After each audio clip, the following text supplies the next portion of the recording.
আইনা তাযহাবুন, যাও কই, কোথায় দৌড়াও, কার কাছে যাও? ইউসাব্বিহু লাহু মা ফিস সামাওয়াতি ওয়াল আরদি ওয়া হুয়াল আজিজুল হাকীম।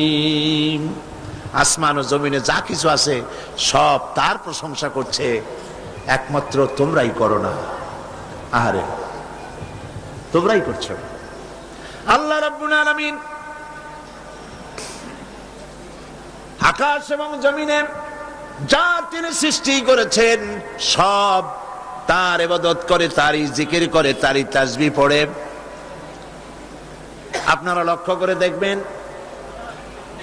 পৃথিবীতে গাছপালা, তরুলতা, কীট পতঙ্গ সব আল্লাহর জিকির করছে।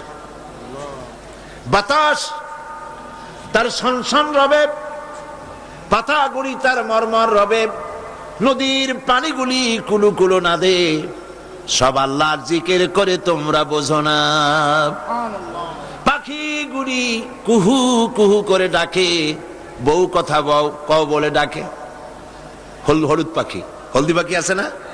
চট্টগ্রামে নাই, আছে।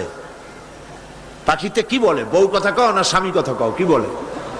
বউ কথা কও। ওর বউ যে কবে থেকে ওর উপর অভিমান করে আছে আল্লাহই জানে। সেই ছোটবেলা থেকে শুনতেছি বউ কথা কও, বউ কথা কয়ই না।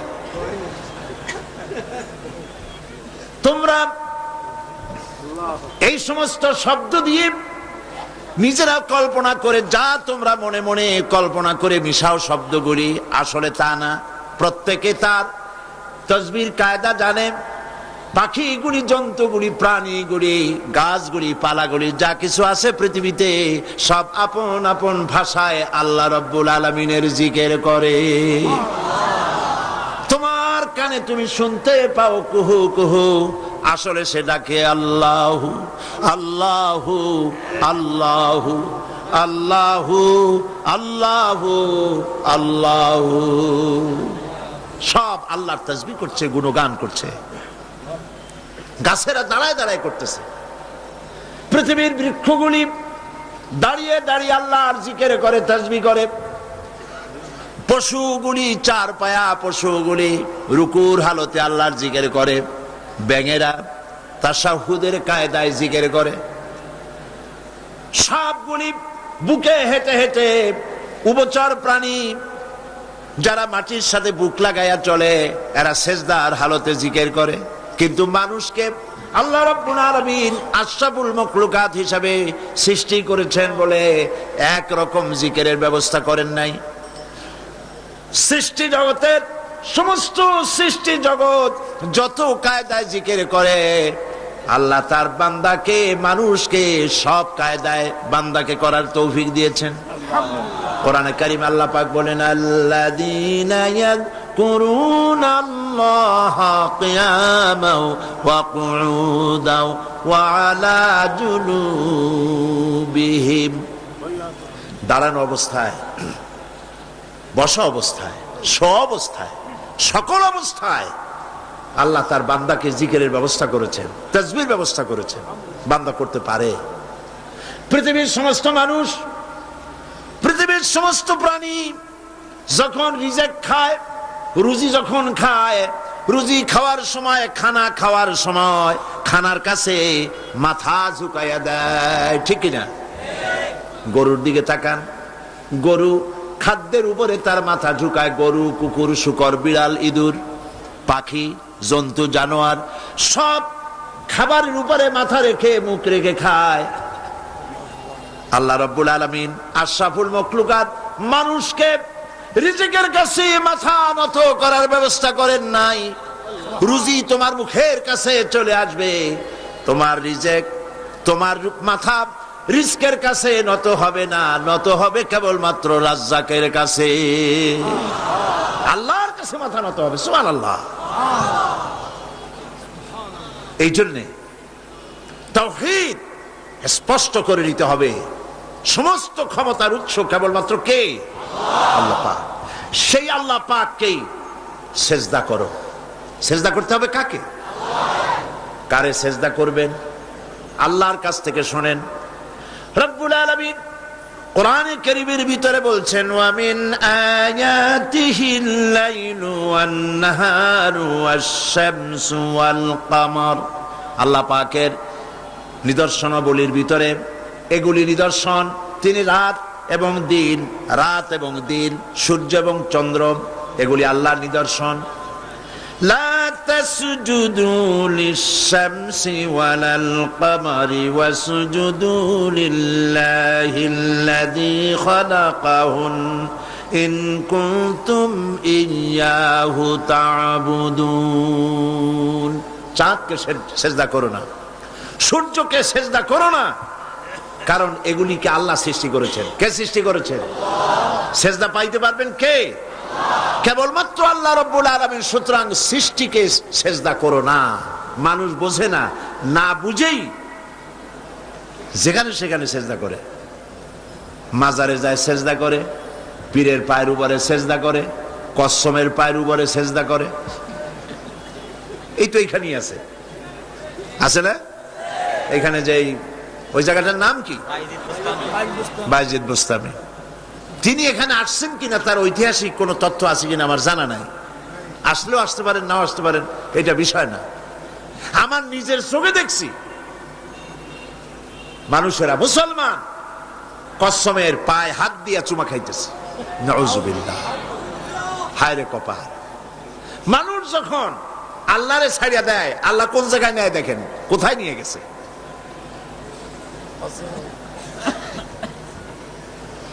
ছোটবেলায় শুনেছি মানুষের কাছে, দেখেছি, দাঁত পড়ে গেলে, মুখের থেকে দাঁত পড়ে গেছে, দাদা দাদি নানি তারা বলেছে, দাদু যাও, এই তোমার এই দাঁতটা নিয়ে ইন্দুরের গর্তে যাও, ইন্দুরের কাছে গিয়ে বলো, ইন্দুর ভাই আমার এই দাঁতটা নিয়ে তোমার চিকুন দাঁতটা দাও।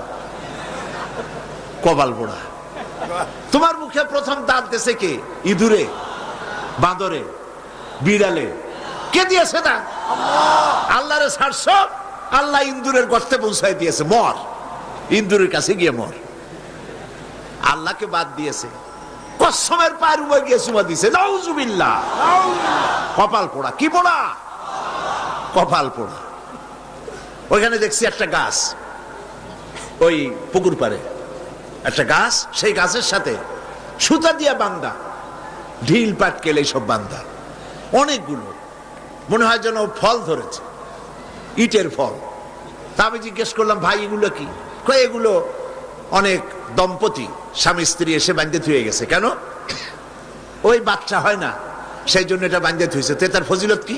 কয় যে এটা যেমন ভার, ওই রকম একদিন ভার হতে হতে স্ত্রীর গর্ভের মধ্যে সন্তান এসে যাবে। কি পাগলামি কর, কি পাগলামি। এই জন্য যেখানে সেখানে সেজদা করা যাবে না। সেজদা করতে হবে কোথায়? কেবলমাত্র কার সামনে? আল্লাহ রাব্বুল আলামিনের সামনে। আর কোথাও সেজদা করা যাবে না। সমস্ত ক্ষমতার উৎস কেবলমাত্র আল্লাহ রাব্বুল আলামিন, এটা বুঝতে হবে। এটা না বোঝার কারণেই এই দুর্দশা হচ্ছে। বহুত মুরিদ আছে পীরের পায়ের উপরে পড়েই যায়, লম্বা হয়ে পড়ে যায়, মাথা পায়ের উপরে লাগায় দেয়, বলেন নাউযুবিল্লাহি মিন যালিক। আমি বারবার বলেছি, যতবার আসছে চট্টগ্রামে বারবার বলেছি, মৃত্যু পর্যন্ত বলতে থাকবো যদি আল্লাহ তৌফিক দেন। খবরদার কোন মানুষের পায়ে সেজদা দিবেন না, চন্দ্র সূর্যকে সেজদা দিবেন না, কবরের কাছে সেজদা দিবেন না, কবরের কাছে যায় কিছু চাবেন না। চাবেন কোথায়? কোথায় চাইবেন? কেবলমাত্র আল্লাহ পাকের কাছে। আর কারো কাছে কিছু চায় কোনো লাভ নাই। এই লাভ যে নাই সেটাও যে কতবার বুঝাইছি। বড় পীর আব্দুল কাদের জিলানী রহমতুল্লাহ আলাইহির কবরে গেছে কেউ, যায়া বাংলায় বলতেছে, বড় পীর সাহেব হুজুর আমার ছেলে হয় না, ছেলে দেন। আচ্ছা আপনারা বলেন, বড় পীর সাহেব বাংলা জানেন? আর তিনি কি ওখানে আছেন? থাকলেও সজাগ আছেন না ঘুমে আছেন? আমার তো কিছুই জানা নাই, তা আমি ওখানে গিয়ে মরি কেন? এইটা খাজা মুইন চিশতি রহমাতুল্লাহ জানেন না, বড় পীর সাহেবও জানেন না, ওনারা বাংলা জানেন না। আপনি বাংলা গিয়ে সেখানে কিছু চাইলেন। শিরক। চাইতে হবে কেবলমাত্র কার কাছে? আল্লাহ রাব্বুল আলামিনের কাছে। সূরা ফাতিহায় প্রত্যেক দিন প্রতি রাকাতে কি পড়ে?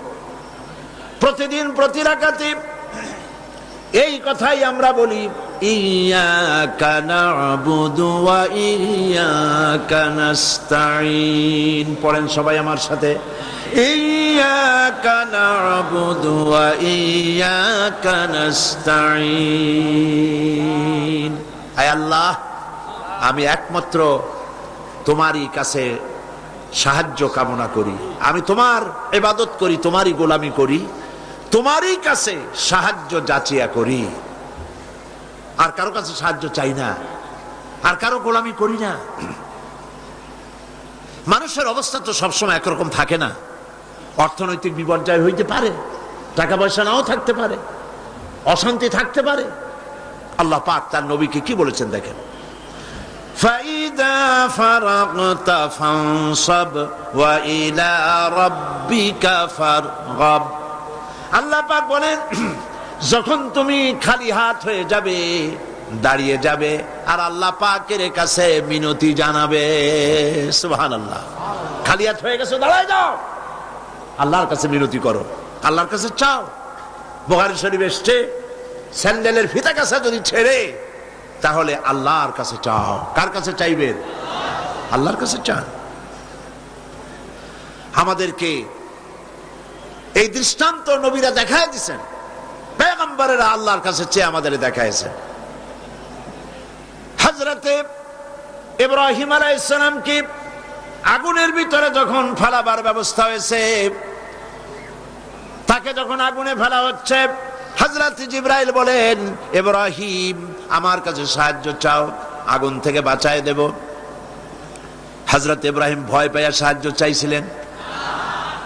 এগুলো শোনার পরেও আমাদের ঈমান মজবুত হয় না। হযরত ইব্রাহিম বললেন, জিবরাইল গো, তোমার কাছে সাহায্য আমি কেন চাইবো? আমি তো এমন কোন অন্ধ খোদার ইবাদত করি না যিনি তার গোলামের দুঃখ না দেখেন। আমি আগুনে পড়ে গেলে আমার আল্লাহ রাব্বুল আলামিন যদি খুশি হন, তাহলে আমার আল্লাহকে খুশি করার জন্য 1000 বার পড়তে রাজি আছি। সাহায্য তো আল্লাহর কাছেই চাইতে হবে। আল্লাহর ইচ্ছা নাই ইব্রাহিম আগুনে পুড়ুক, এটা কি আল্লাহর ইচ্ছা ছিল? ইব্রাহিম আলাইহিস সালামও পরিণতি জানেন না, তিনি কি পড়বেন, পুড়বেন না বাঁচবেন জানা ছিল না। পরীক্ষায় তিনি পাশ করলেন। আগুনের ভিতরে যখন ইব্রাহিম আলাইহিস সালাম পড়ে যাচ্ছেন, আল্লাহ রাব্বুল আলামিন আগুনের প্রতি হুকুম দিলেন, ইয়া নারু কুনি বারদাও ওয়া সালামান আলা ইব্রাহিম। আগুন আমার ইব্রাহিমের জন্য শান্তিদায়ক ঠান্ডা হয়ে যা। বলেন, আর কি ক্ষমতা থাকবে আগুনের? আর জ্বালাবার ক্ষমতা থাকবে? জ্বালাইতে পারছে? পারে নাই। আল্লাহকে বিশ্বাস করুন এইভাবে করে। কোন মাজারে টাকা দিবেন না, পয়সা দিবেন না, আগরবাতি দিবেন না, চান্দা মান্দা দিবেন না। যা চাওয়ার, যা বলার সরাসরি বলবেন। কাকে? কারে বলবেন? আল্লাহ পাক পরিষ্কার করে কোরআনের মধ্যে সব দৃষ্টান্ত দেখাইছেন। হযরতে ইউনূস আলাইহিস সালামকে মাছে যখন গিলে ফেললো, বেরোবার কোনো পথ নাই, কোরআনে কারীম এই কথা দুনিয়াবাসীদের জন্য, মুমিনদের জন্য তুলে দিয়েছেন। ওয়াযান্নুন ইয যাহাবা মুগাদিবান ফাযান্না আন লান নাকদিরা আলাইহি فنادى في الظلمات أن لا إله إلا أنت سبحانك إني كنت من الظالمين। অন্ধকারের ভেতর থেকে ইউনূস আলাইহিস সালাম চিৎকার মারলেন, ফানাদা ফি যুলুমাত, পানির অন্ধকার, মাছের পেটের অন্ধকার, রাতের অন্ধকার, ত্রিবিধ অন্ধকারের মধ্য দিয়ে ইউনূস আলাইহিস সালাম ডাক দিলেন আল্লাহরে। আল্লাহ শোনে নাই। রব্বুল আলামিন বলেন ফাস্তাজাবনা লাহু ওয়া নাজ্জাইনাহু মিনাল গাম্মি ওয়া কাযালিকা নুজিল মুমিনিন।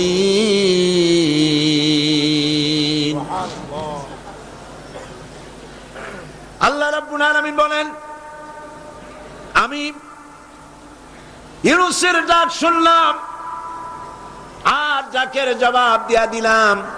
মাছের পেটের ভিতরে যন্ত্রণা শুরু হয়ে গেল, ব্যথা শুরু হয়ে গেল। মাছ আর পানির মধ্যে থাকতে পারলো না। মাছ উপরে চলে এলো, কেনারায় চলে গেল। মাছ ববি করে ইউনূস আলাইহিস সালাম রে ফেলে দিল কেনারে। আল্লাহ পাক বলেন শোনো দুনিয়ার মানুষেরা, শুধু ইউনূসকে নয়, ওয়া কাযালিকা নুজিল মুমিনিন। মুমিনেরা যখনই বিপদে পড়বে আমারে যদি ডাকে, আমি এইভাবে করে, ওয়া কাযালিকা এইভাবে করে আমি বিপদ থেকে বাঁচায় দেব। সুবহানাল্লাহ।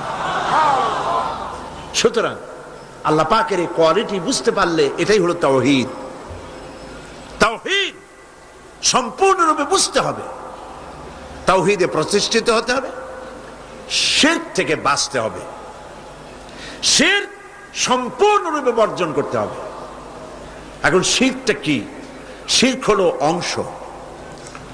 এটা শরীক দিয়ে বললে বুঝতে ভালো, শরীক। আর এই শিরক হচ্ছে মিথ্যা, জুলম, বড় গুনাহ। যারাই আল্লাহর সাথে শরীক করে তারা বড় রকমের গুনাহ করে। আমি এই দৃষ্টান্তটা বুঝাবার জন্য এরকম দৃষ্টান্ত দেই। শরীকদারি ব্যবসার সাথে, শিরক পার্টনার, শরীক। আল্লাহ পাকের কোন পার্টনারের দরকার আছে? আর যারা জবাব দিলেন না, আল্লাহ পাকের পার্টনারের কোনো প্রয়োজন আছে? পার্টনারের প্রয়োজন হয় কেন? ধরেন ব্যবসা করবে কেউ, তো ব্যবসা করতে গেলে, পার্টনারশিপ বিজনেস করতে গেলে অভাবের কারণেই পার্টনার খোঁজে। পুঁজি আছে যা, সেই টাকা দিয়ে ব্যবসা চলবে না, একজন পার্টনার লাগবে পুঁজিওয়ালা। পুঁজির অভাবে মানুষ পার্টনার খোঁজে। আবার পুঁজি আছে কিন্তু বুদ্ধি নাই, লাইসেন্স নাই। বুদ্ধিওয়ালা লাইসেন্সওয়ালা একটা লোক পার্টনার হিসাবে নিতে চেষ্টা করে পার্টনারশিপ বিজনেসে। 3 নম্বরে পুঁজিও আছে, বুদ্ধিও আছে, লাইসেন্সও আছে, কিন্তু বয়সটা এমন যে এই বয়সে ব্যবসা করার মতো বয়স নাই, স্বাস্থ্যটা খারাপ। এই 3টা কারণে মানুষেরা পার্টনারশিপ বিজনেস করে। এখন আল্লাহর সাথে শরীক করলে আল্লাহ সহ্য করেন না, কারণ হলো আল্লাহর তো এই 3 অভাবের কোনো অভাব নাই। বুঝে আসে নাই মনে হয়? আল্লাহর পুঁজির অভাব আছে? আচ্ছা, আল্লাহর পুঁজি আছে কিনা তা আল্লাহর কাছেই জিজ্ঞেস করি। কেউ যদি আল্লাহকে প্রশ্ন করে তোমার পুঁজি আছে কি নাই, এই প্রশ্ন করার আগে রব্বুল আলামিন কোরআনে কারীমের মধ্যে জবাব দিয়ে রেখেছেন, ওয়াল্লাহু গানিয়্যুন ওয়া আনতুমুল ফুকারা। আল্লাহ হচ্ছেন অভাব মুক্ত, সবকিছুর মালিক তিনি, তিনি গানি। আর তোমরা যারা পার্টনার খোঁজো, তোমরা হলো ফকিরের গোষ্ঠী, মিসকিনের গোষ্ঠী, জুমরাতুল মাসাকিন। আর আমার পুঁজির অবস্থা শোনো, আল্লাহ পাক বলছেন, মা ইনদাকুম ইয়ানফাদু ওয়া মা ইনদাল্লাহি বাক। তোমাদের পুঁজি ফুরায় যায়। গত বছর যা ছিল আস্থা নাই, 50 মণ ধান দিয়েছিলাম, খাইয়া খুইয়া সর্বনাশ করছো। ধান নাই, চাউল নাই, যা দেই সব খাইয়া শেষ করো। তোমাদের পুঁজি ফুরায় যায়। ওমা ইনদাল্লাহি বাক। আর আল্লাহর পাত্র থেকে, ভাণ্ড থেকে যত দেওয়া হয় ফুরায় না, ভরা থাকে। আল্লাহর কোনো পুঁজির অভাব নাই। শুধু তাই নয়, লাহু মাকালিদুস সামাওয়াতি ওয়াল আরদ আকাশ আর জমিনের সব চাবিকাঠি হচ্ছে আল্লাহর কাছে। সম্পদের চাবি আল্লাহর কাছে। লিল্লাহি মা ফিস সামাওয়াতি ওয়া মা ফিল আরদ। আসমান এবং জমিনের সার্বভৌমত্বের একচ্ছত্র মালিক হচ্ছেন কে? আল্লাহ পাক। এই হলো পুঁজি। তাহলে আল্লাহর পুঁজির অভাব নাই। আর পুঁজির অভাব যখন নাই তখন পার্টনারেরও কোনো প্রয়োজন নাই। এরপরে 2 নম্বরে মানুষ পার্টনার খোঁজে জ্ঞান বুদ্ধির অভাব ঘটলে পরে। ব্যবসা করার মতো জ্ঞান নাই, বুদ্ধি নাই, লাইসেন্স নাই। আল্লাহর কি এরকমের অবস্থা? মহান আল্লাহ রাব্বুল আলামিন বলেন, ওয়াল্লাহু ইয়ালামু ওয়া আনতুম লা তা'লামুন। আল্লাহ সব জানেন, তোমরা জানো না কিছুই। তোমরা কিচ্ছু জানো না। ওয়ামা উতীতুম মিনাল ইলমি ইল্লা কালিলা। সামান্যতম জ্ঞান দিয়েছি তোমাদেরকে, আর সমস্ত জ্ঞানের উৎস কে? আল্লাহ। কোনো জ্ঞান নাই, সামান্যতম জ্ঞান। আর এই জ্ঞান দিয়ে ওনারা হন বুদ্ধিজীবী। বিরাট বিরাট বুদ্ধি। বুদ্ধি মাথায় এত গিজগিজ করে, বুদ্ধির গরমে মাথায় চুল থাকে না, সব সময় মাথা গরম। কি বুদ্ধি? কইছে দেয়ার ইজ নো গড। সব বুঝছি বলে কি বুঝছো? কইছে দেয়ার ইজ নো গড। স্রষ্টা নাই, আল্লাহ বলতে কেউ নাই। নাউযুবিল্লাহি মিন যালিক। এরকম শয়তান একটা মরছে, ঢাকা বিশ্ববিদ্যালয় ছিল। মরার পর সেই সময়ের প্রধানমন্ত্রী তিনি বললেন, বাংলাদেশের নাকি এই লোক মরায় খুব ক্ষতি হয়েছে। আমি বলেছি ক্ষতি কিছু হয় নাই, বরং ভালো হয়েছে, শয়তান একটা কমছে। এ মরার আগে বলেছে, আমারে কাফন দিবা না, দাফন দিবা না, গোসল করাবা না। কি করবা? তো বলে মরার পর আমারে নিয়ে মেডিকেল কলেজে দিবা, ছাত্ররা আমারে দিয়ে অপারেশন শিখবে, যাতে যাতে মানুষের অপারেশন করে উঠে রুগীরে ভালো বানাইতে পারে।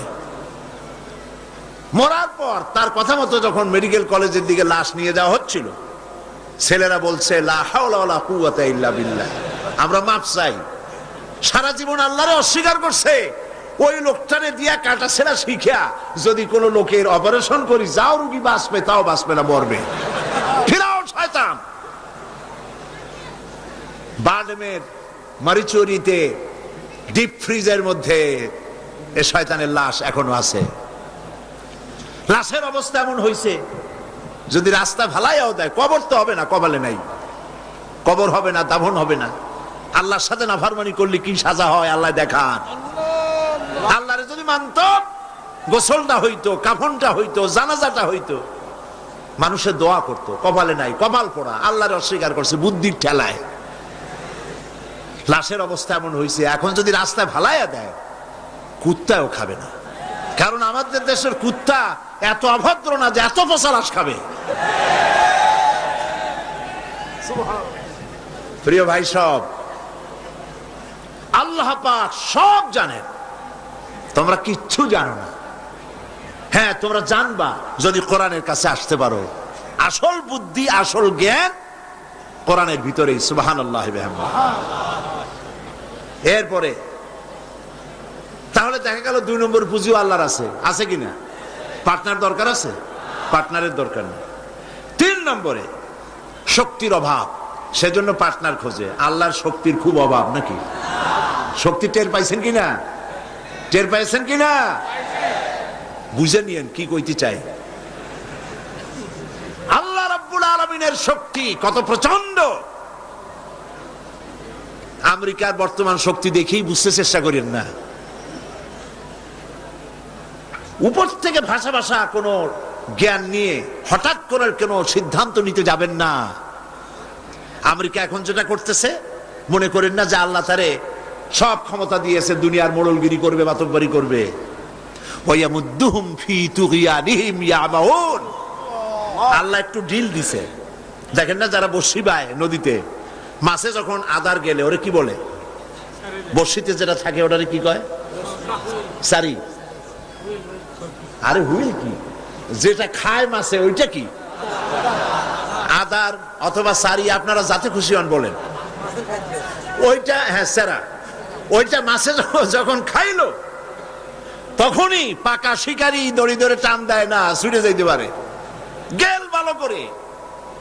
এরপরে জম্মের গেলার পর নাড়ি বুড়িতে বেজায় যায়, তারপরে হুলে ধরে আর টান দিয়ে নিয়ে আসে। যত বড় রাঘব বাল হোক উবারে এসে হা করে পড়ে থাকে।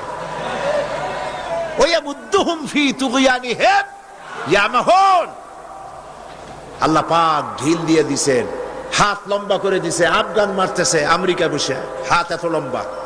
আফগান মারতেছে, কাশ্মীর মারতেছে, প্যালেস্টাইন মারতেছে, সোমালিয়া মারতেছে। আল্লাহ পাক ঢিল দিয়ে দিয়েছে। এরপরে যখন আল্লাহ ধরবে, রাশিয়া এরকম শেষ ছিল না, জনমের সেটা শেষ ছিল কিনা? আল্লাহ টাইট করছে কিনা? সুবহানাল্লাহ। বিনা যুদ্ধে চিৎপটাং, কোন যুদ্ধ লাগে নাই। কেমনে মরা লাশের গাও দিয়া গোস্ত যেমন খুইসা খুইসা পড়ে, সোভিয়েত ইউনিয়ন খুইসা পয়সা শেষ। আছে অস্তিত্ব?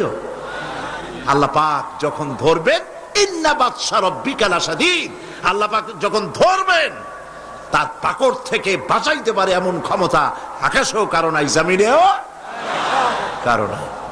সেই জন্য ক্ষমতার পুরাটা মালিক হচ্ছেন কে? এই কারণেই এই দুর্বলতার, এই ত্রিবিধ দুর্বলতার কারণে মানুষের পার্টনারশিপ বিজনেস করতে হয়, পার্টনার অংশীদার খুঁজতে হয়। আল্লাহর কোনো পার্টনারের কোনো প্রয়োজন নাই, আল্লাহর কোনো পার্টনার প্রয়োজন নেই, দরকার নেই। শিরক, সর্বাবস্থায় শিরক থেকে বাঁচতে হবে। মানুষ, আমাদের দেশের মানুষেরা না বুঝে সবের নিয়তি শিরক করে বসে। নাউজুবিল্লাহ বলে সবের নিয়তে শিরক করে। হযরতে বড় পীর আব্দুল কাদের জিলানী রাহমাতুল্লাহ আলাইহির নামে কত দুরূদ বানাইছে। ইয়া আব্দুল কাদের জিলানী শাইয়ান লিল্লাহ, নাউজুবিল্লাহ বলবেন না? নাউজুবিল্লাহ বলবেন না? হযরত বড় পীর আব্দুল কাদের জিলানী রাহমাতুল্লাহ আলাইহি নিঃসন্দেহে আল্লাহর মাহবুব বান্দা, বড় ওলি, পীরে কামেল, মাহবুবে সুবহানী আমরা তাকে বলি। কিন্তু ইয়া আব্দুল কাদের জিলানী শাইয়ান লিল্লাহ, হে আব্দুল কাদের জিলানী আপনি আমাদেরকে কিছু দেন, সাহায্য করেন। নাউযুবিল্লাহি মিন যালিক। যারা এই যত দুরূদ পড়ে তারা জাহিল জাহিল জাহিল। এই ধরনের দরুদ যারা শিক্ষা দেয় তারাও জাহিল।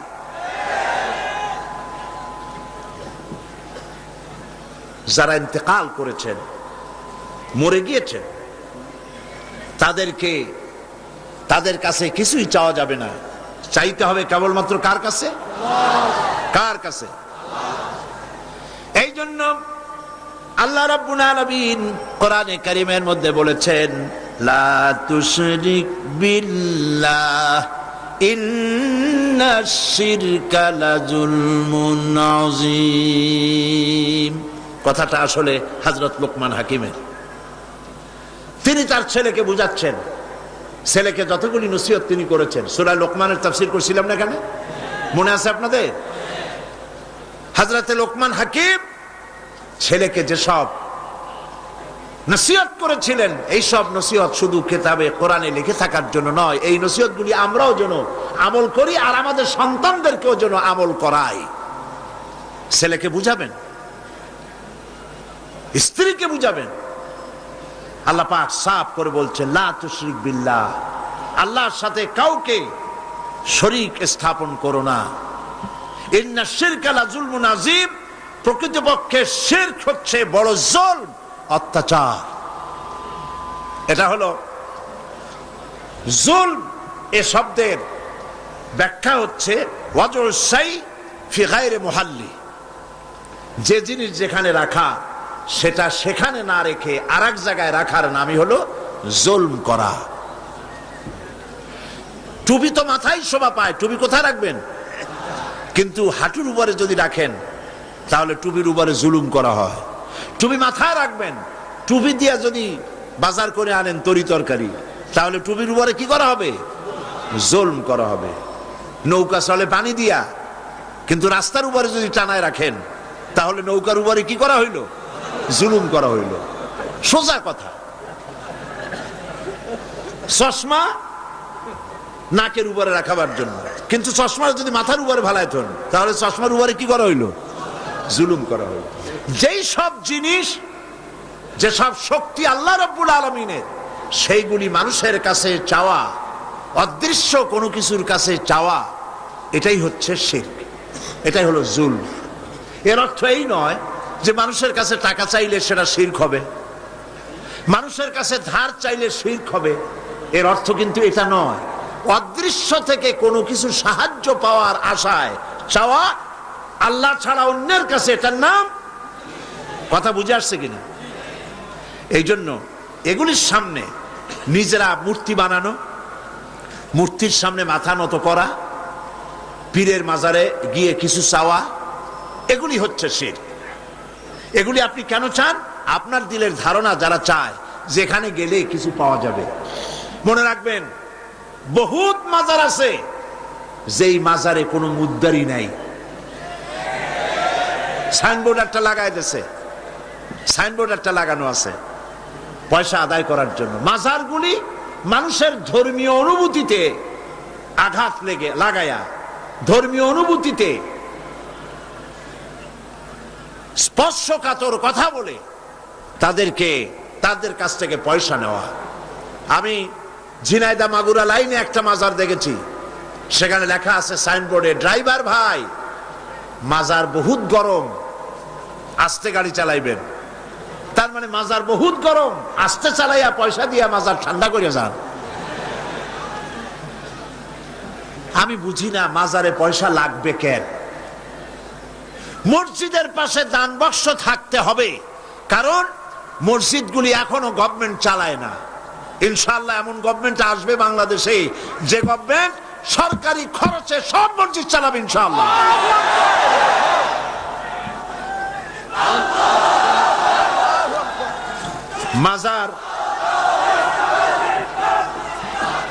মাজারে চান্দার বাক্স কেন? মাজারে পয়সা দেব কেন? এই প্রশ্ন বুদ্ধিমানদের মাথায় আসা উচিত। কেন দেব? যিনি ইন্তেকাল করেছেন ওনার কি এখন টাকার প্রয়োজন? বলেন আপনারা। শীত বস্ত্র উনি কিনবেন, কোনো কিছু খাবেন? আপনারা কেন বিশ্বাস করেন না? উনি যদি সত্যি আল্লাহর ওলি হন, তা আল্লাহ পাক কোরআনে বলে দিয়েছেন এদের রিস্কের ব্যবস্থা আল্লাহর কাছে, ওনারা আল্লাহর কাস্টোডিওতে আছেন। আপনারা কেন পেরেশান হয়ে পয়সা দেন? ওগুলো দিয়ে উনি কি খাবেন? এই পয়সাগুলি দিয়ে উনি কি কিনবেন? এই পয়সাগুলি মাজারের মুতাল্লি যারা আছে, কমিটিতে যারা আছে, অধিকাংশ পয়সাগুলি দিয়ে তারা ট্রান্সপোর্ট বিজনেস করে, এক্সপোর্ট ইম্পোর্ট বিজনেস করে, কোটি কোটি টাকার মালিক হয়েছে আপনাদের পয়সা দিয়া, আর আপনি শিরক করেছেন ওখানে পয়সা দিয়ে। তবে কোন মাজারকে কেন্দ্র করে যদি কোনো মসজিদ, কোনো এতিমখানা, কোন মাদ্রাসা যদি তৈরি হয়, মাদ্রাসায় দিবেন, এতিমখানায় দিবেন, মসজিদে দিবেন, অবশ্যই মাজারে এক পয়সাও দিবেন না। কে বলেছে আপনাকে মাজারে গম্বুজ উঠাইতে? কেন উঠাইছেন? কেন উঠাইছেন? কি জবাব দেবেন? মাজারে গম্বুজ কেন দিয়েছেন? কি জবাব দিবেন? কে বলেছে গম্বুজ তুলতে? পীর সাহেবদের কবরের মর্যাদা বেশি না সাহাবায়ে কেরামদের কবরের মর্যাদা বেশি? মদিনা যায় দেখতে পারেন না? সাইয়্যিদুশ শুহাদা হযরত হামজা রাদিয়াল্লাহু তাআলা আনহু, দুনিয়ার সব ওয়ালি আলেম ওলামা যদি এক জায়গায় হয়, হযরত হামজার একখানা হাতের সমান হবে? হবে? সেই মাজারে তো কোনো গম্বুজ নাই। হযরতে ইবনে মাসউদ রাদিয়াল্লাহু তাআলা আনহু, হযরত ইবনে আব্বাস রাদিয়াল্লাহু তাআলা আনহু, হযরত আবু সাঈদ খুদরি রাদিয়াল্লাহু তাআলা আনহু, হযরত উসমান রাদিয়াল্লাহু তাআলা আনহু, অন্তত 10,000 সাহাবীর মাজার তো জান্নাতুল বাকিতে রয়েছে। একটা গম্বুজ নাই, একটা চাদর নাই, একটা আগরবাতি নাই, একটা মোমবাতি নাই। আপনারা কেন এইসব করেন? কে কি বললো আপনারা কেন শুনবেন? জেহেন সাফ করে নেবেন, কোরআনে জানাই, হাদিসে জানাই, মানি না, মানব না। ঠিক কিনা বলেন? কোরআনে জানাই, হাদিসে জানাই, এই কথা বলার জন্য যদি হিন্দুস্তান থেকে কোনো পীর আসে, মানবো তার কথা? যদি পাকিস্তান থেকে কোনো পীর আসে, মানবো? যদি চীন থেকে, সৌদি আরব থেকে কোনো বুজুর্গ আসে, মানবো? সাফ কথা। তুমি পীর যে দেশের হও, তুমি আলেম যে দেশের হও, কোরআন হাদিসে জানাই মানি না, মানি না, মানি না। এটার নামই হলো ইসলাম। এটার নাম কি? এটার নাম আকীদা। এই আকীদা সাফ করতে হবে, মুসলমানদের এই আকীদা সাফ হতে হবে। এই আকীদা যদি সাফ হয় তাহলেই আমরা বাঁচতে পারবো। কথা বুঝতে পেরেছেন? কথা বুঝে আসছে? বলছিলাম বহুত মাজার আছে, মুদ্দার নাই। বহুত মাজার এমন আছে, মুদ্দার নাই। এক কিতাবে আসছে এরকম, একজন পীর সাহেব, তার বাড়িতে এক মাজার এবং বাড়িতে ওরস হয়। তার মুরিদও বাড়িতে একটা মাজার হইছে এবং সে ওরস করে। অন্যান্য মুরিদরা এসে পীর সাহেবরে বললো যে আপনার এই মাজারে, আপনার বাড়িতে আর কি লোক হয়, আর এই মাজারে আর কত লোক আসে? আপনার মুরিদের বাড়ি যায় দেখেন, ওরসে কত লোক আর কি পরিমাণ মানুষ পয়সা করি সেখানে দেয়, ওই মাজার গরম বেশি। পীর সাহেব চিন্তা করলো, ওই লোকটা তো আমার কাছে মুরিদ হইছে, ও মাজার পাইলো কই? ওই মুরিদে রাতের বেলা ডাকে নিয়ে কয়, বেটা সত্যি কথা বল, মাজার পাইছো কই? কয়, হুজুর মাজার টাজার কি, আপনার কাছে মুরিদ হইলাম, আপনি একটা গাধা দিলেন আমারে, ওই গাধাটা নিয়ে ব্যবসা বাণিজ্য করে কিছু পয়সা পাতি হয়েছিল, হঠাৎ করে গাধাটা মরে গেল, এখন আমি যাই কই?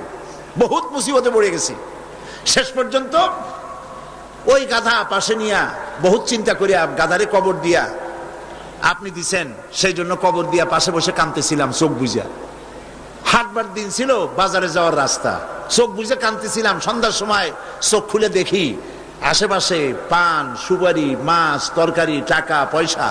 তার মানে লোকেরা যাচ্ছে, মাজার দেখে মনে করছে নতুন কোনো পীরের মাজার বোধ হয়, তো যে যার কাছে যা ছিল একটু একটু করে দিয়ে গেছে, অনেক হয়েছে। তারপরে এসে ভিড় জমলো। এরপরে কি করব, বহুত চিন্তা ভাবনা করে একটা সাইনবোর্ড লাগাই দিলাম, হযরত গেদা শাহ রহমতুল্লাহ আলাইহির মাজার। পীর সাহেব বললেন, খারাপ হয় নাই, আমি যে তোমারে গাধাটা দিছিলাম ওইটার মায়ের কবর হলো আমার বাড়িতে। নাউজুবিল্লাহ বলে। এই জন্য হক্কানি পীরের মাজার যেগুলি, সেগুলি তো জিয়ারত করা যাবে অবশ্যই। হক্কানি পীরের মাজার যেগুলি আছে জানা মতে, যেমন শাহজালাল রহমতুল্লাহ আলাই, খান জাহান আলী রহমতুল্লাহ আলাই, শামানাত রহমতুল্লাহ আলাই, শামাকদুম রহমতুল্লাহ আলাই, বড় বড় আল্লাহর ওলিদের মাজার আছে, আছে না? জিয়ারতের উদ্দেশ্য নয়, ওইখানে আপনি গিয়েছেন, মাজার সামনে পড়েছে, আপনি দোয়া করেন। জিয়ারতের উদ্দেশ্য নিয়ে মসজিদে হারাম, মসজিদুর রাসূল, মসজিদে আকসা, এই তিন জায়গা ছাড়া জিয়ারতের নিয়ত নিয়ে কোন মাজারে যাওয়া যাবে না, যাবে না, রাসূলুল্লাহ নিষেধ করেছেন।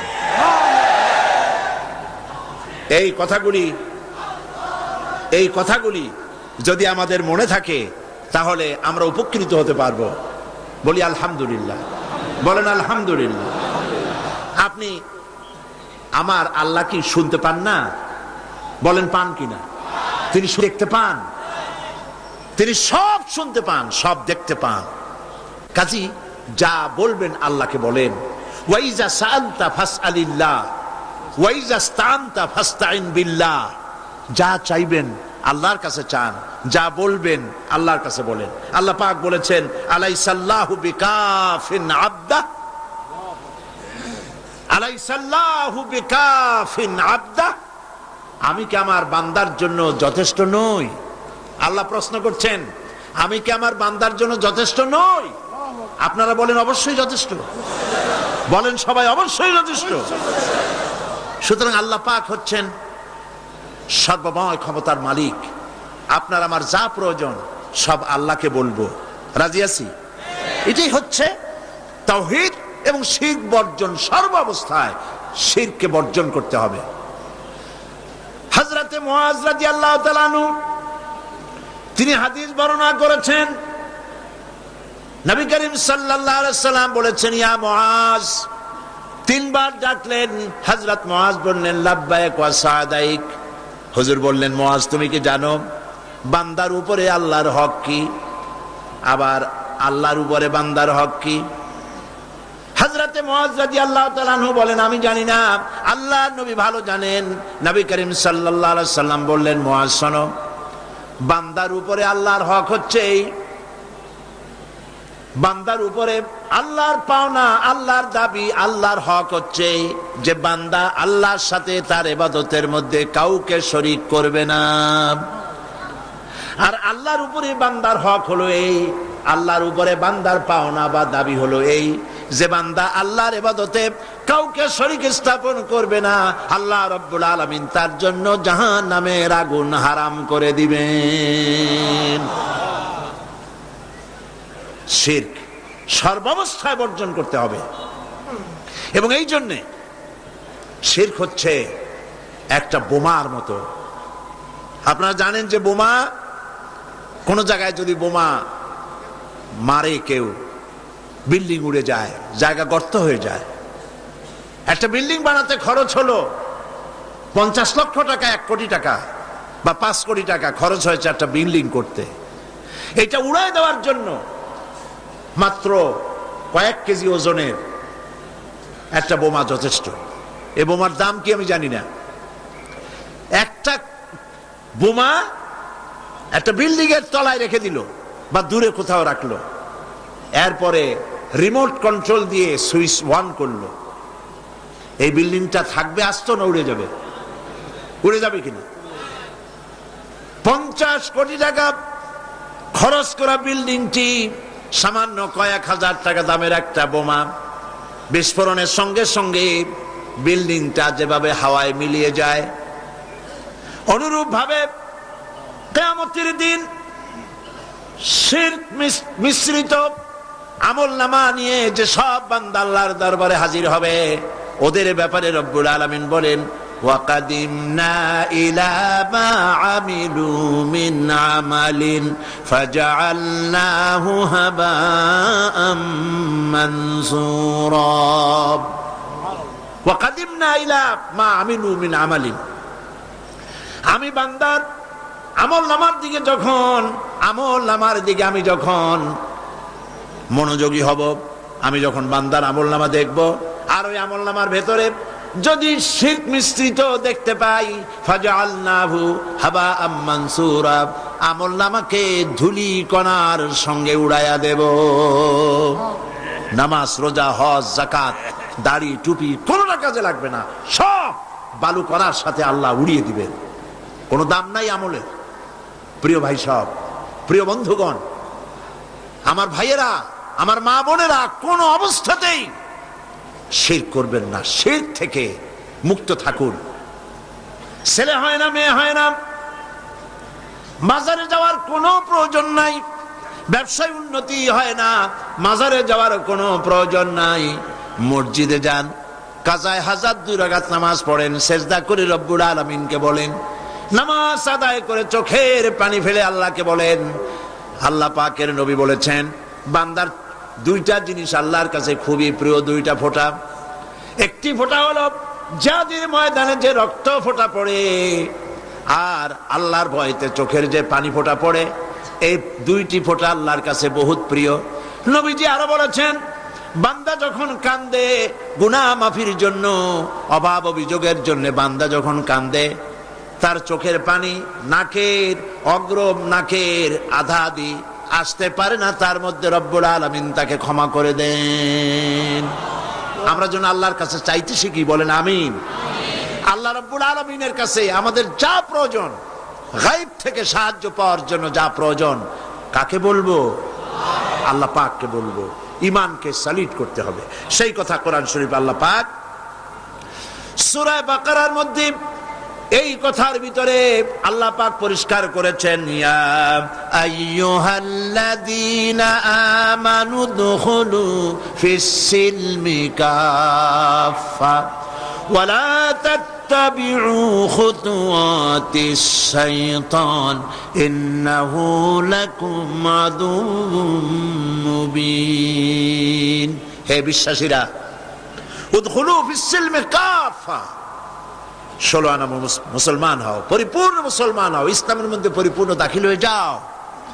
একদিকে দাবি করবে মুসলমান, অন্যদিকে অমুসলিমদের মতো তোমাদের আকীদা, তোমাদের চাল চলন এভাবে যদি হয়, তাহলে ইসলামে পরিপূর্ণভাবে দাখিল হওয়া হবে না। শুধু নামাজ, রোজা, হজ, যাকাত করি ইসলামে পরিপূর্ণ প্রবেশ করা যাবে না। জীবনের প্রত্যেকটি দিক ও বিভাগ হতে হবে আল্লাহর হুকুম মাফিক, নবীর প্রদর্শিত পথে। কথা বুঝে আসছে আপনাদের? কথা বুঝে আসছে? মুসলমান দাবি করলেই মুসলমান হওয়া যাবে না। জীবনের প্রত্যেকটি ক্ষেত্র ইসলামের মধ্যে ঢুকাইতে হবে, অর্থাৎ ইসলাম অনুযায়ী আমার জীবন পরিচালিত করতে হবে। আমি যেটাই করব আমি খুঁজবো এর মধ্যে আল্লাহর রেজামন্দি আছে কিনা, আমার নবীর রেজামন্দি আছে কিনা। আল্লাহ রসুলের অনুমতি ব্যতি রেখে, তাদের আনুগত্য ব্যতি রেখে আমরা অন্য কোনোটাই করতে পারি না। আল্লাহ পাক এই কথাগুলি আমাদেরকে বোঝার তৌফিক দান করুন, বলি আমিন। জোরে সরে পড়েন লা ইলাহা লা ইলাহা, আরো জোরে লা ইলাহা লা ইলাহা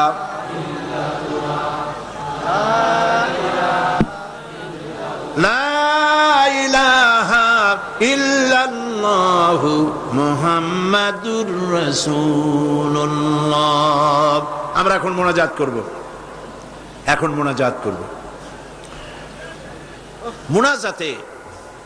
মোনাজাত আর-দোয়া ও মুখুল ইবাদা। দোয়া হচ্ছে ইবাদতের মগজ। আল্লাহর কাছে আমরা আমাদের আরতি জানাবো, মোনাজাত করব, সেই দোয়ায় আমরা শামিল হব, আর বা জামাতে শান নামাজ পড়বো। এত বড় জামাত এখন কি চট্টগ্রামের কোন মসজিদে পাওয়া যাবে? আর এটা কি সম্ভব এত বড় জামাত হওয়া? আমরা জামাতে নামাজ আদায় করব। আল্লাহ যেন তৌফিক দেন, বলেন আমিন। মুনাজাতের পর আজান হবে, বা জামাত নামাজ হবে, নামাজে আপনারা শরীক হবেন। আজকেও 2 জন অমুসলিম ইসলাম কবুল করার জন্য এসেছেন। তাদেরকে উৎসাহ দেন, তাদের জন্য দোয়া করেন, আল্লাহ পাক যেন তাদেরকে কবুল করেন, বলেন আমিন। আপনাদের ভিতর থেকে যারা দাঁড়ায়, আপনারা নিজেরা তাদেরকে বসায় দেন। একই আশ্চর্য কথা। 2 জন অমুসলিম, একজনের নাম সুনীল রায়, পিতা মৃত রজনী রায়, বাড়ি কাটিরহাট, হাটহাজারী, চট্টগ্রাম। আর একজনের নাম অসীম বড়ুয়া, পিতা কল্যাণ মিত্র বড়ুয়া, গ্রাম হোয়ারাপাড়া, রাউজান, চট্টগ্রাম। এই 2 জন। প্রথম জন সুনীল রায়, তার নাম পছন্দ করেছে মোহাম্মদ খলিলুর রহমান। দ্বিতীয় জন তার নাম পছন্দ করেছেন মোহাম্মদ মাসুম বিল্লাহ। এই 2 জন এখন ইসলাম কবুল করছে। কই আর একজন? কই? ও মাশাআল্লাহ, কাছে আসো। একটু জোরে জোরে পড়তে হবে। লা ইলাহা ইল্লাল্লাহু মুহাম্মাদুর রাসূলুল্লাহ। আল্লাহ ছাড়া কোনো ইলাহ নাই, উপাস্য নাই। মুহাম্মদ সাল্লাল্লাহু আলাইহি ওয়াসাল্লাম আল্লাহর প্রেরিত রাসূল। আশহাদু আন লা ইলাহা ইল্লাল্লাহু ওয়াহদাহু লা শারীকা লাহু ওয়া আশহাদু আন্না মুহাম্মাদান আবদুহু ওয়া রাসূলুহু। আমি সাক্ষ্য দিচ্ছি আল্লাহ ছাড়া কোন ইলাহ নাই, কোন উপাস্য নাই। তিনি এক, তিনি একক, তার কোনো অংশীদার নাই। আমি আরো সাক্ষ্য দিচ্ছি মুহাম্মদ সাল্লাল্লাহু আলাইহি ওয়াসাল্লাম আল্লাহর বান্দা এবং তার প্রেরিত রাসূল। বলো আসসালামু আলাইকুম। সবাই বলেন ওয়ালাইকুম আসসালাম। আমরা না, আর বলতে হবে না। আমরা এই 2 জন নতুন মুসলমান, আমাদের ভাই, বলেন আলহামদুলিল্লাহ। আল্লাহ যেন তাদের ইসলামী জীবন যাপনের, সুন্দরভাবে ইসলামী জীবন যাপনের তৌফিক দেন, বলেন আমিন। এবং ইসলাম কবুল করার কারণে কোনো অসুবিধা, ঘটনা, দুর্ঘটনা, নানান রকমের অসুবিধা থেকে আল্লাহ পাক যেন তাদেরকে হেফাজতে রাখেন এবং আল্লাহ পাক যেন তাদেরকে খাঁটি মুমিনে পরিণত করে দেন। ইসলাম কবুল করার কারণে এই বিশাল লাখো জনতার পক্ষ থেকে আমি তাদেরকে আলিঙ্গন করছি।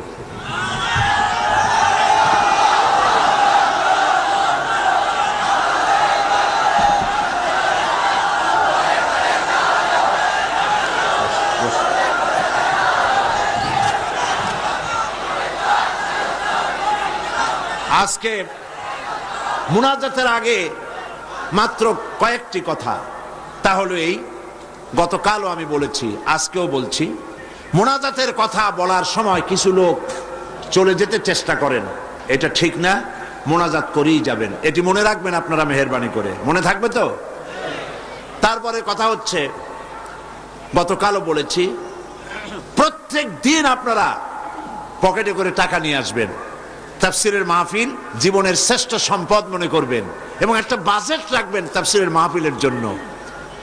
আমি গতকাল বলেছি, হযরত মাওলানা শামসুদ্দিন সাহেব খুব পেরেশানিতে আছেন তার সমস্ত লোকজন নিয়ে, যেহেতু অন্তত 20 না 25 লক্ষ টাকা, কত 22,60,000 টাকা, প্রায় ধরুন 23 লক্ষ টাকা তাদের বাজেট। তো এই টাকা, আমার বিশ্বাস, আমার অন্তরের অন্তঃস্থল থেকে বিশ্বাস, এই টাকা যা বাজেট আছে তার থেকে বেশি হবে ইনশাআল্লাহ, আল্লাহ দিবে, বলেন আমিন। তা আপনারা মেহেরবানি করে টাকা নিয়ে আসবেন, বাড়ি থেকে প্রতিদিন আনবেন এবং প্রত্যেক দিন এই বাক্স রাখা আছে না সব জায়গায়, বাক্স আছে, চাদর আছে, আল্লাহর হস্তে আমার মায়েরা, আমার বোনেরা, আপনারা সবাই মিলে টাকা দিয়ে যাবেন। মা বোনদের জন্য আমার শারীরিক কারণে আলাদা কোনো প্রোগ্রাম করতে পারবো না এবার, তবে তাদের জন্য আলাদা আমি একটা দিন আলাদা বক্তব্য রাখবো ইনশাআল্লাহ, এই মাহফিলেই মা বোনদের জন্য আলাদা বক্তব্য রাখবো ইনশাআল্লাহ, বলি ইনশাআল্লাহ। মা বোনেরা, ভাইয়েরা, সবাই মিলে এই মাহফিলের জন্য প্রচুর পরিমাণ টাকা আপনার পক্ষে যা সম্ভব আপনি দিবেন, বন্ধুদের কাছ থেকে আদায় করে দিবেন, আল্লাহ যেন তৌফিক দেন, বলেন আমিন। এরপরে গতকাল বলেছিলাম, ঢাকা থেকে এবং চট্টগ্রামের পুস্তক ব্যবসায়ীরা লক্ষ লক্ষ টাকা পুঁজি ইনভেস্ট করে এই চট্টগ্রাম তাফসীর মাহফিলে বিক্রয়ের আশায়, আর এই বইপত্রগুলি সব আপনাদের ঈমান বৃদ্ধির কাজে লাগবে, বলেন আমিন। বহুত বই আছে এখানে, বই অনেক। বৃহস্পতিবার সকাল 10টা থেকে শুধু মহিলাদের জন্য আমাদের বলবো। তো এই বইয়ের, ইসলামী বই মানুষকে ঠকায় না, নাস্তিকদের লেখা বই পড়লে ঈমান নষ্ট হয়, কিন্তু আলেমদের লেখা, ওলামাদের লেখা বই পড়লে ঈমান বৃদ্ধি পায়, বলেন আলহামদুলিল্লাহ। কারণ তারা কোরআন হাদিস দিয়েই বই লেখেন, কোরআন হাদিসের বই দিয়ে স্টলগুলি ভরা। আমি গতকালও বলেছি, এত বড় বই মেলা বাংলাদেশের কোথাও নাই, ইসলামী বইয়ের এত বড় মেলা বাংলাদেশে হয় না। আপনারা মেহেরবানি করে যাওয়ার সময় স্টলগুলিতে যাবেন এবং বইপত্র কিনবেন। ফাতিহাতুল কিতাব, সূরা ফাতিহা ছাড়া নামাজ হয় না। এই সূরায় এমন কি আছে যা না পড়লে নামাজ হবে না? সেই জন্য সূরা ফাতিহার তাফসীর আমি যেটা করেছিলাম এবং সম্পাদনা করেছি, লিখেছি, যারা সেপেছে তারা নাম রেখেছে তাফসীরে সাঈদী। সূরা ফাতিহার তাফসীর বাংলা ভাষায় সূরা ফাতিহার উপরে সর্ববৃহৎ কিতাব, 780 পৃষ্ঠার এই কিতাবখানা প্রত্যেক দোকানে পাওয়া যাবে। আপনি নিবেন, বন্ধুদেরকে নিতে বলবেন এবং মহিলাদেরকেও আপনারা নিয়ে দেওয়াবেন সূরা ফাতিহা বোঝার জন্য। আল্লাহ পাক সকলকে তৌফিক দিন এবং পুরা তাফসীরকে বোঝার জন্য তাফহিমুল কোরআন ফি জিলালিল কোরআন, বিশ্ববিখ্যাত এই 2 তাফসীর এখানে কমপ্লিট সেট পাওয়া যাবে, আপনারা কিনবেন, আল্লাহ তৌফিক দান করুন। আর মহিলাদের জন্য আগামী বৃহস্পতিবার সকাল 10টা থেকে নিয়ে 12টা পর্যন্ত 2 ঘন্টা শুধু মহিলাদের জন্য বই পুস্তক খরিদের জন্য সুযোগ করে দেওয়া হবে। আল্লাহুম্মা আমিন। রব্বানা যালামনা আনফুসানা ওয়া ইন লাম তাগফির লানা ওয়া তারহামনা লানাকুনান্না মিনাল খাসিরিন। রব্বুল আলামিন লাখো মুসলমান নরনারী কোরআনের পাগল হয়ে কোরআন প্রেমিক মুসলমানেরা, মুসলমান নরনারী একত্রিত হয়ে ঘন্টার পর ঘন্টা তোমার দ্বীনের কথা শুনেছি, দরুদ ও সালাম পড়েছি। মেহেরবানি করে দুরুদ ও সালাম টুকুন সোনার মদিনায় নবীজির রওজা মোবারকে পৌঁছায়া দাও। আয় আল্লাহ তাআলা, আমাদের মধ্য থেকে আমাদের মা বাপ যারা কবরে চলে গেছে, আমাদের দাদাদের নানা নানি আত্মীয় স্বজন, কবরগুলিকে জান্নাতের টুকরায় পরিণত করে দাও। রব্বির হামহুমা কামা রব্বায়ানি সগীরা। সবাই পড়েন, রব্বির হামহুমা কামা রব্বায়ানি সগীরা। হায় আল্লাহ তাআলা, সারা জীবন গুনাহ করেছি আমরা, তুমি দয়া করে আমাদের জিন্দেগির গুনাহ খাতা মাফ করে দাও। আল্লাহ তাআলা, সারা পৃথিবীতে আজ মুসলমানদের বড় দুর্দিন। আয় আল্লাহ, আয় খাসা এ খাসানে রসুল ওয়াক্তে দোয়া হ্যায়, আয় খাসা এ খাসানে রসুল ওয়াক্তে দোয়া হ্যায়, উম্মত পে তেরি আকে আজব ওয়াক্ত পড়া হ্যায়। আয় আল্লাহ, বড় বিপদে পড়েছি আমরা। দুনিয়ার সব বড় বড় শক্তিগুলি ঐক্যবদ্ধ হয়ে আজ মুসলমান মারার জন্য উঠে পড়ে লেগেছে। আল্লাহ, আমাদের বলার জায়গা নাই, তুমি ছাড়া আমাদের কে সাহারা দেবে? রব্বুল আলামিন, গুনাহ করেছি ঠিক, আমরা গুনাহগার তাও স্বীকার করি, তবুও একটা ভালো পরিচয় আমাদের আছে। এই ভালো পরিচয়টা হলো আমরা তোমার হাবিবের উম্মত। এতটুকুন কারণে হলেও নবীজির সদকায় আল্লাহ তুমি দয়া করে দুনিয়ার মুসলমানদের বিপদ থেকে বাঁচাও। আয় আল্লাহ, দুনিয়ায় যেখানে যা কিছু ঘটে, সন্ত্রাসী ঘটনা, বোমা বিস্ফোরণের ঘটনা, যেখানে যা কিছু ঘটে, আল্লাহ দুনিয়ার কাফেররা ঐক্যবদ্ধ ভাবে সেই দোষ আমাদের মাথায় চাপায়। সুতানাতা দিয়া মুসলমান মারে, মুসলমানদের মসজিদ মাদ্রাসা শেষ করে, আলেম ওলামাদের উপরে আঘাত করে। আল্লাহ তুমি দয়া করে মুসলমানদেরকে সাহারা দাও। রব্বুল আলামিন, দুনিয়ার সব মুসলমানদের উপরে তোমার রহমত নাজিল করো। আল্লাহ তাআলা, হযরত মাওলানা শামসুদ্দিন সাহেব, আল্লাহ তুমি তাকে হায়াতে তাইয়্যিবা সেহাতে কুল্লিয়া দান করো। আল্লাহ তাআলা, ইসলামী সমাজ কল্যাণ পরিষদকে তুমি কবুল করো। আল্লাহ তাআলা, হযরত মাওলানা মুমিনুল হক চৌধুরী সাহেব, আল্লাহ তাআলা সারা জীবন ইসলামের খেদমত করে করে বার্ধক্যে উপনীত হয়েছে, তার প্রতি তুমি রহম করো। সব ইসলামী আন্দোলনের নেতা কর্মীদের উপরে রহম করো। আল্লাহ তাআলা, চারজনী ঐক্য জোটকে, এই ঐক্য জোটের ঐক্যকে চিরস্থায়ী করে দাও, ঐক্যকে মজবুত করে দাও।